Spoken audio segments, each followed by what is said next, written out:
Inside the most sinful country. Real life in Iran versus media myths. Travel documentary.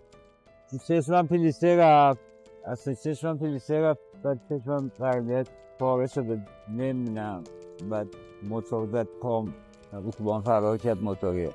You've heard of Iran through war reports, through images of smoke, bombs, and fiery slogans against the West.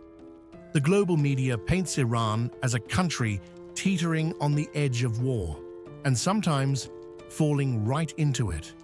But real life isn't a primetime action movie. Behind the pixelated frames and dramatic voiceovers are millions of people just trying to survive and trying to live with dignity. An economy strangled by sanctions, children growing up with memories of ruins, young adults fighting not with weapons, but with visa applications and dreams of a different life. War doesn't just destroy cities, it distorts the world's view of an entire people. So what happens when we stop reading headlines and start listening? Today, we step into Iran, through the eyes of the real, in the midst of a life that is solid, warm, and more than you think. Number 1. The truth you've seen. There's a version of Iran that rarely makes it onto postcards or playlists, an Iran where daily life unfolds on dusty alleyways, not under domes of golden tiles. This isn't a metaphor. A short walk beyond the polished highways and official buildings of Tehran reveals a different rhythm entirely. Cracked brick walls, tarpaulin roofs, and electric wires held together with twine. Not images meant for Instagram, but realities for millions. In neighborhoods tucked behind the spotlight, kids run barefoot, their laughter rising above roads unpaved and futures uncertain. Many of them aren't in school, not because they don't want to be, but because the cost of school supplies, bus fares, and even a single pair of shoes stretches beyond reach. According to Iran's Ministry of Welfare, more than 160,000 school-aged children in low-income areas are currently outside the formal education system. That's not a failure of ambition. It's a consequence of priorities no child should have to make.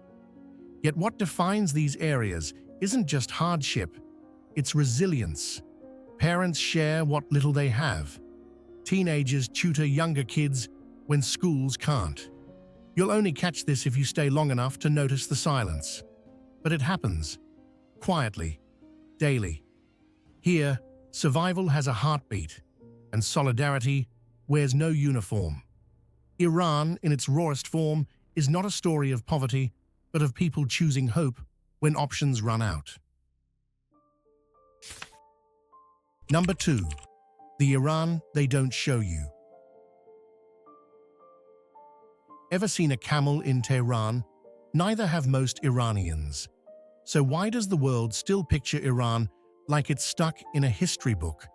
Walk through downtown Tehran, and you'll find high-speed metro lines, cashless cafes, traffic jams filled with locally made sedans and foreign SUVs.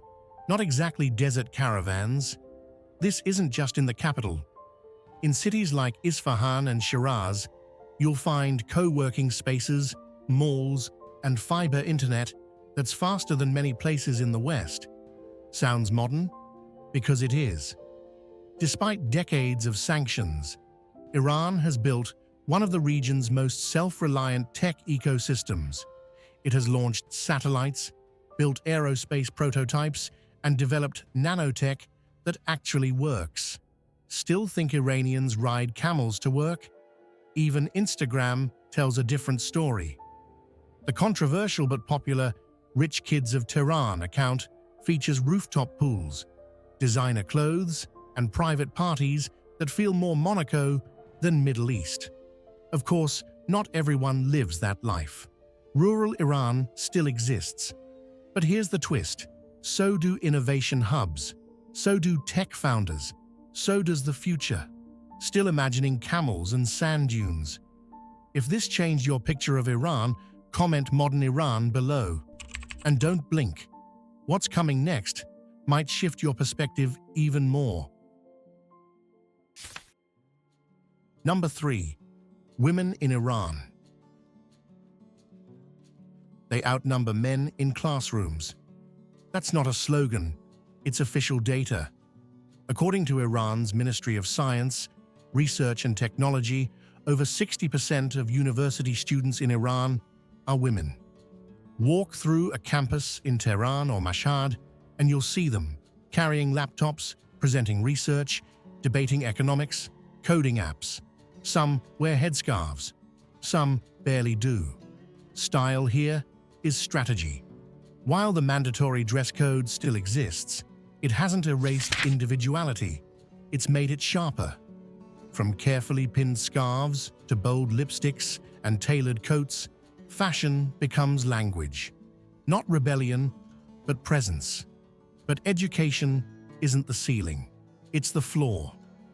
Iranian women are also engineers, filmmakers, entrepreneurs, lawyers, and editors-in-chief.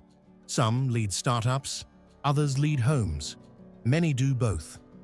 When I visited Mashhad, I met Raha, a startup founder who wore a sharp coat and red lipstick. She spoke 5 languages and had just pitched her app to investors in Germany. "I'm not fighting the system," she said. "I'm updating it, quietly, line by line." Still, let's be honest, restrictions remain. There are legal limitations, workplace gaps, and public expectations. But here's the twist. In a system designed to silence them, they've learned how to speak louder without raising their voices. They don't ask for a fight. They build alternatives. If women here are already reshaping the system from within, what happens when the world starts listening? Number 4. Iranians are not Arabs.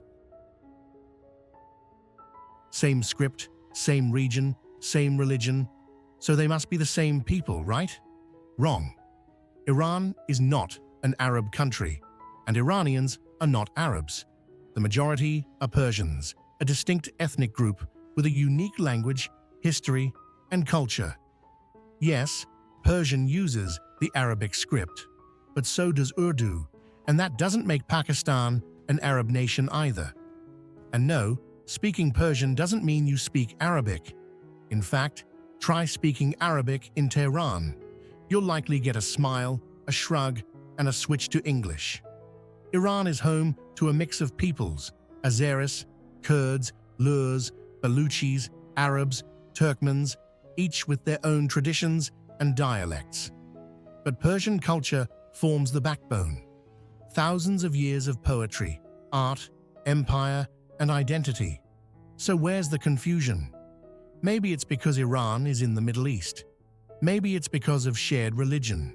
Maybe it's just easier to label what we don't understand. But here's the truth.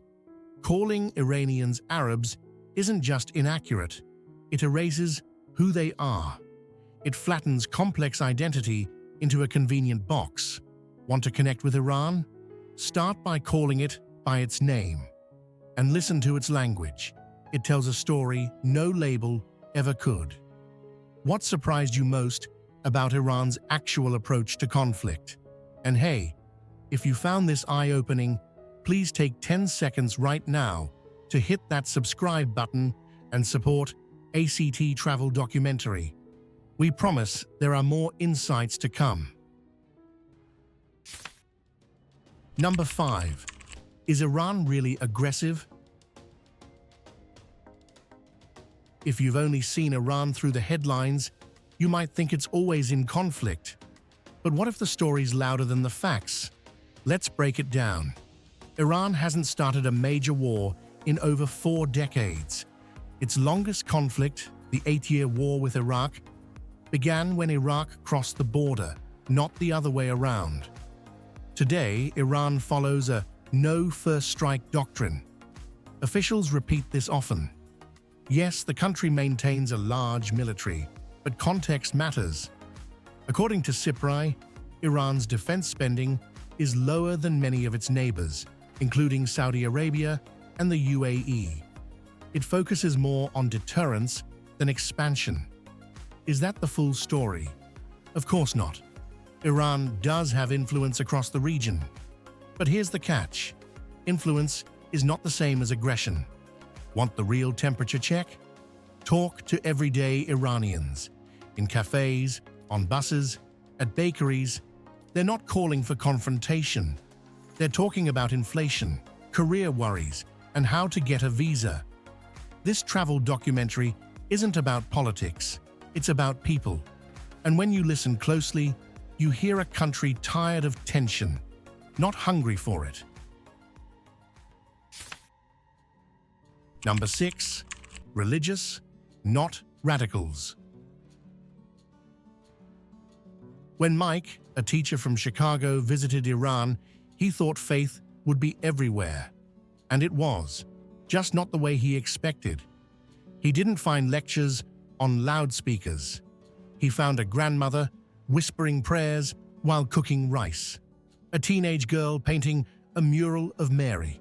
He found a culture where belief is worn softly, like perfume, not sprayed in your face. Yes, Iran is shaped by religion, but Shia Islam here isn't one size fits all. People live it, interpret it, question it, even blend it with ancient traditions and modern lives.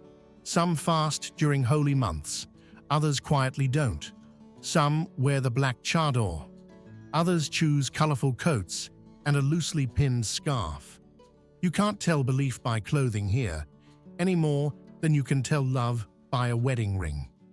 What struck Mike most wasn't how religious Iran is.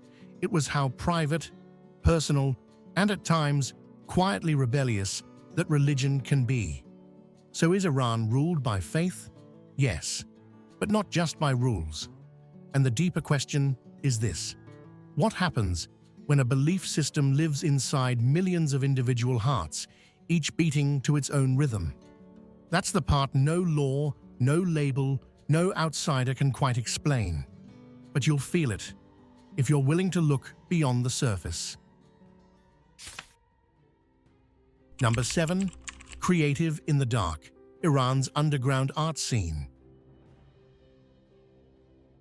No ticket, no poster, no permission. But there's a full house in a hidden basement somewhere in Tehran. Music's playing, a film's rolling, someone's spray painting a wall with no name on it. This is art, just not the kind that gets televised. In Iran, creativity doesn't always knock. Sometimes it slips in through the back door. Official galleries follow strict rules. But behind closed doors, artists bend genres, not just brushes. Think indie filmmakers hosting screenings in living rooms, DJs performing in borrowed garages, writers printing novels, one page at a time, from desktop printers. No sponsors, no spotlights, just passion. It's not chaos, it's choreography. Every move is calculated, every word is timed, and it works. You'd be surprised how vibrant a scene can get without a stage.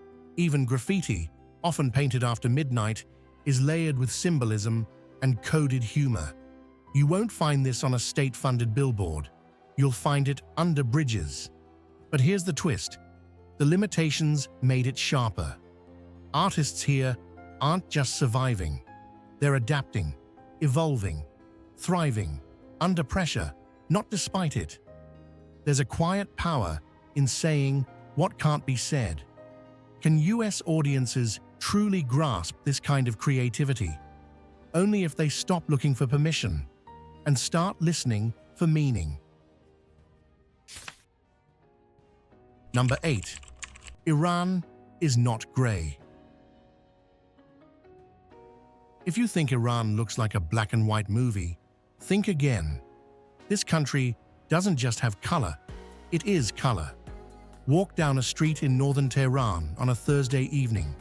Cafes thrum to indie pop, walls sport sweeping calligraphy, and bookstores hide banned translations behind glossy bestsellers. Around the corner, a TEDx-style speech is unfolding. In front of an audience, where half the women don't wear headscarves. Life here unfolds in vivid layers. Public norms may seem rigid, but private rhythms beat freely. With nearly 10 million voices in one city, no two lives are carbon copies. Some mornings begin with prayer. Others flick on Spotify. Creativity doesn't stay in shadows. It steps out. It drifts through rooftop cafes, pulses in living rooms, and courses through co-working spaces. From fashion students sketching coats that respect rules yet stand out, to young coders pitching futures in English, they've stopped waiting. They've started uploading. Here, ambition meets humor.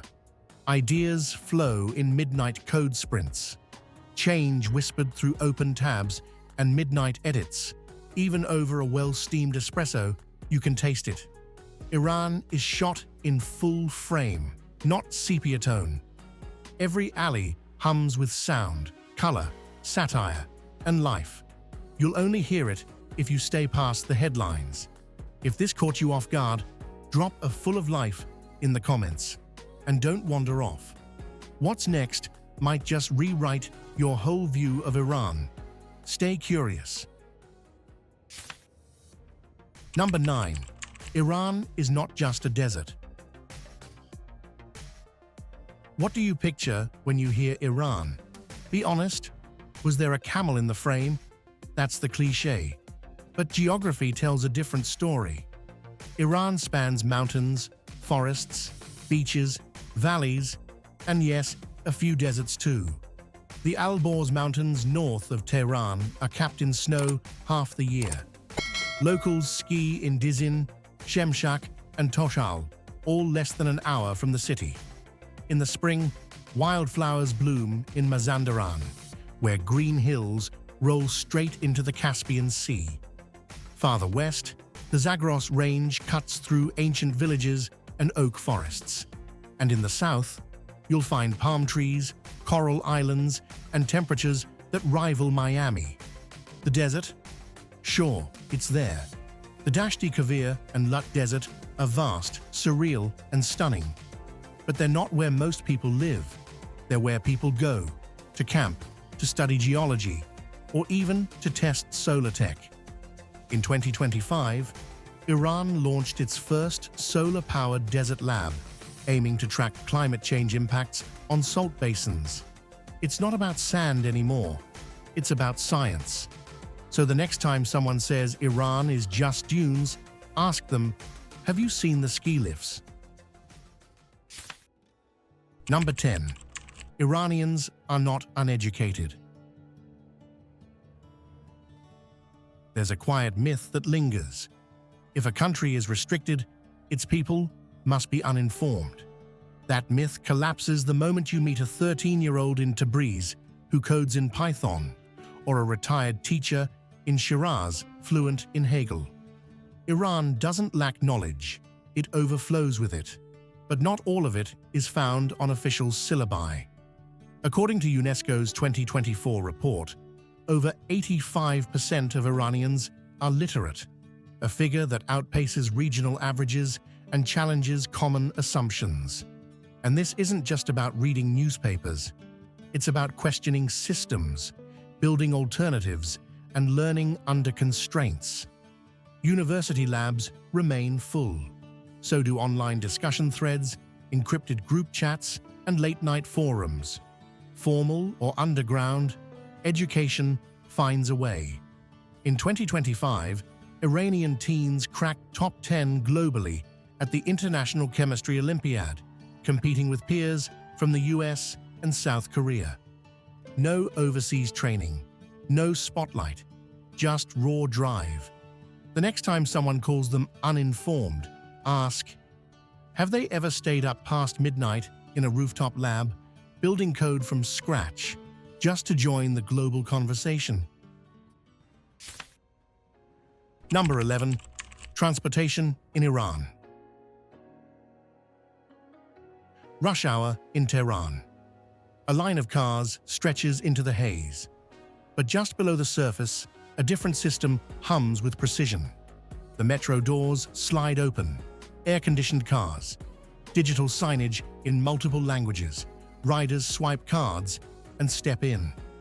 This isn't time travel, it's transit on its own terms, and it's running right on time. The Tehran Metro now spans over 200 kilometers, with more than 100 stations.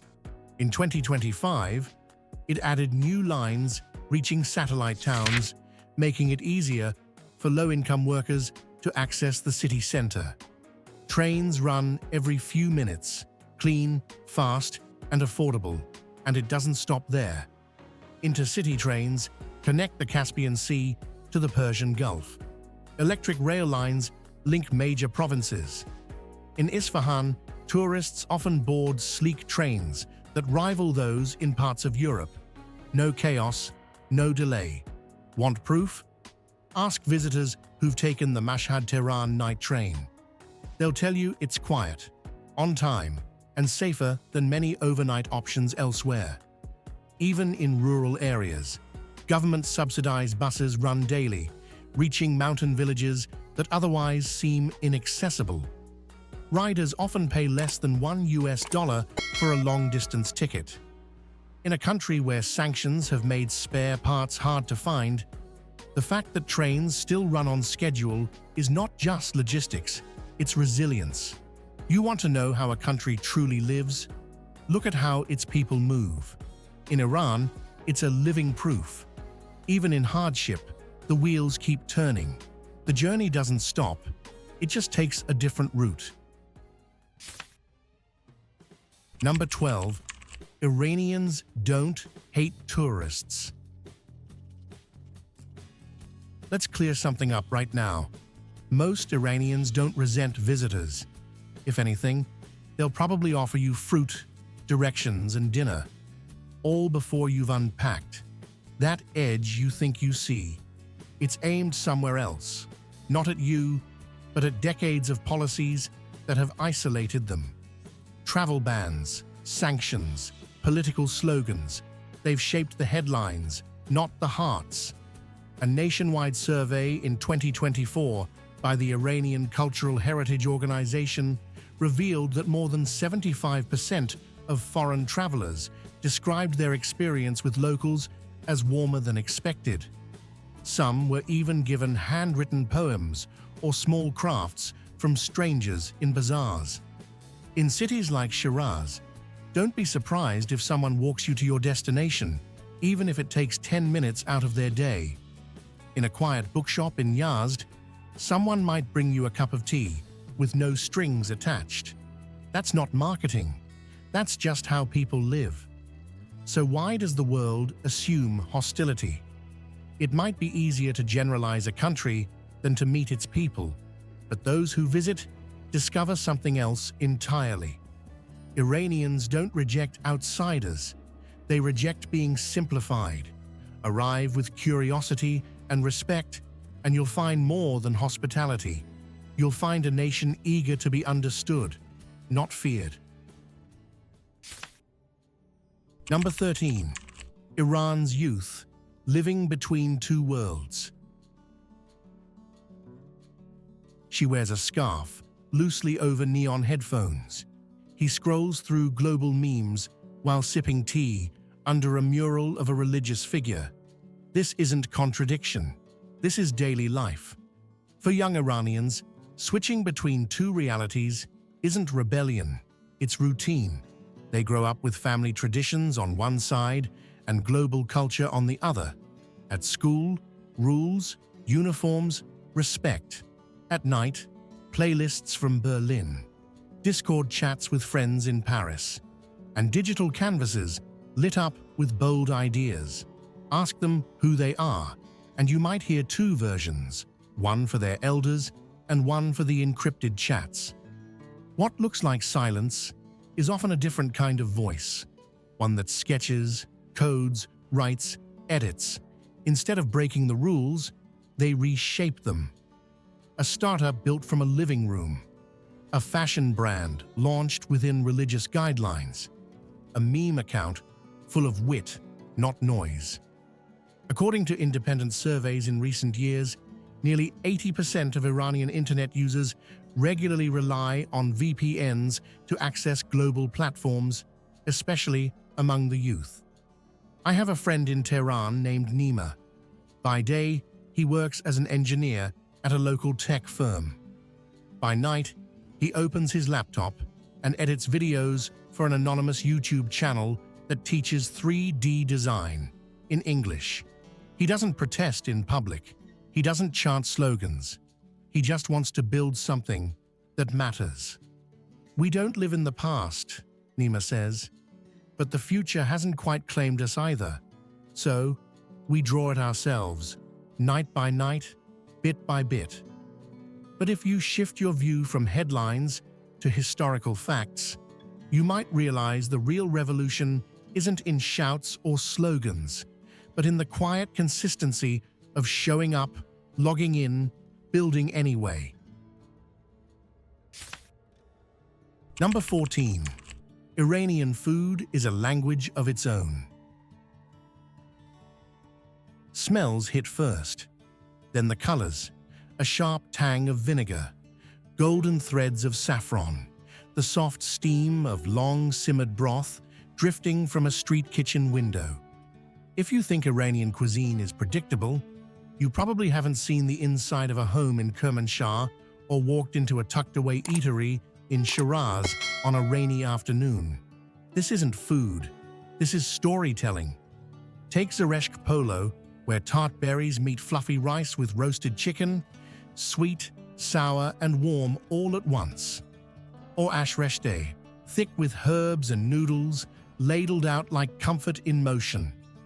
There's Fesinjan, dark and rich with crushed walnuts and pomegranate molasses. No two recipes ever taste the same. And then come desserts that whisper: saffron ice cream, rosewater jelly, pistachio dust, all more poetry than sugar. But the real secret? These dishes aren't just for eating. They bring people together. They fill silence. They start conversations. In Iran, food is often the first gesture of trust. A bowl of stew means you're welcome here. Even under sanctions, economic strain, or rising import prices, Iranians find a way to keep flavor alive. They grow. They preserve. They adapt. No broadcast captures it. But ask anyone who's been handed a bowl of hot stew by a stranger. The welcome is real. Can a single bite change the way you see a people? And could a single dish tell you more about a country than any headline ever could? Number 15. Truth behind the numbers. They say life in Iran is cheap. But what does cheap even mean when you're paying $3,000 for a smartphone? In rural areas, daily expenses feel almost unreal. A fresh loaf of lavash bread? Just 6 cents? A liter of gas? Less than 2 cents, thanks to heavy government subsidies. In towns near Kerman or Yazd, you can rent a modest home for under $30 a month. But step into uptown Tehran, and the contrast stings. That same smartphone, let's say an iPhone 15, sells for twice its retail price in the US. A cappuccino in a sleek cafe might run you $5, while high-end fashion items are priced for the elite. Why the gap? 1. Sanctions. Limited imports make anything foreign rare and inflated. 2. Currency collapse. The Iranian rial has lost over 80% of its value in the past 5 years. Stacks of cash don't mean access. As of 2025, inflation in Iran stands at over 43%, according to the World Bank, among the highest in the region. But bread, medicine, and fuel remain subsidized. It's a system of extremes. So yes, you can survive on $5 a day if you stick to local basics. But if you're a tech lover or live in the capital, cheap becomes relative very quickly. What does affordable really mean in a place where bread costs cents, but the internet costs fortunes? Would you trade stability for access or access for stability. So, is Iran still the villain in your spy thriller? Or just another country binge-watching Netflix and navigating sanctions? We've only scratched the surface of a country that's been framed by headlines for decades, but lives beyond them, with true color and complexity. If you've made it this far, you're more than just a viewer. You're the kind of person who actually wants to watch, not just scroll. Let us know in the comments. And before you go down another autoplay rabbit hole, do us a favor, subscribe to Travel Documentary, because the world is full of stories that don't fit the headlines, what we're willing to see and feel for ourselves.